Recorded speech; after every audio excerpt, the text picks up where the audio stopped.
যে মেয়ে মানুষকে ঢাকা বিশ্ববিদ্যালয়ের ছেলেমেয়েরা ভোট দিবে না। যে অনেকে আমাকে বলেছে যে মেয়ে মানুষকে ঢাকা বিশ্ববিদ্যালয়ের ছেলেমেয়েরা ভোট দিবে না।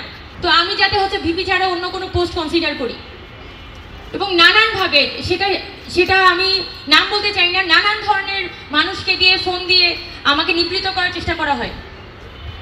আমি বলতে চাই যে 5 আগস্টের আগে যে জুলাই অভ্যুত্থান হয়েছে, সেই জুলাই অভ্যুত্থান কাদেরকে দেখে হয়েছে?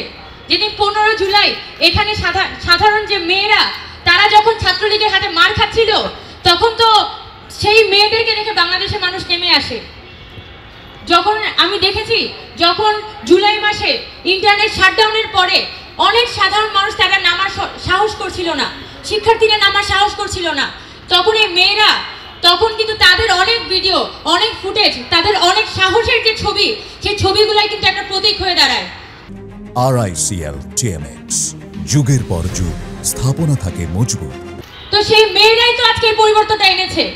তাহলে 5 আগস্টের পরে যখনই নারীদেরকে নেতৃত্ব হওয়ার কথা বলা হয়, ততবারই বলা হয় যে না, নারীরা যোগ্য না। কথাটা ভুল। নারীরা অবশ্যই যোগ্য, কিন্তু এই নারীরা যাতে সামনে আসতে না পারে তার জন্য প্রতি পদে পদে নানা ধরনের বাধা তৈরি করে রাখা হয়। আমি আজকে এটা বলতে চাই যে এই ঢাকা বিশ্ববিদ্যালয়ের শিক্ষার্থীরা সিদ্ধান্ত নিবে যে আগামী দিনের তাদের নারীদেরকে তারা আসলে কোথায় দেখতে চায়। তাদের কি তারা এই আন্দোলনে শুধুমাত্র সামনের সারির কিছু অস্ত্র হিসেবে দেখতে চায়, নাকি পলিসি মেকিং থেকে শুরু করে প্রতিটি পরিসরে এই নারীদের অংশগ্রহণ থাকবে, এভাবে তারা নারীদেরকে এক্সপ্রেস করে দিতে চায়? এটা এই ঢাকা বিশ্ববিদ্যালয়ের শিক্ষার্থীদের সিদ্ধান্ত।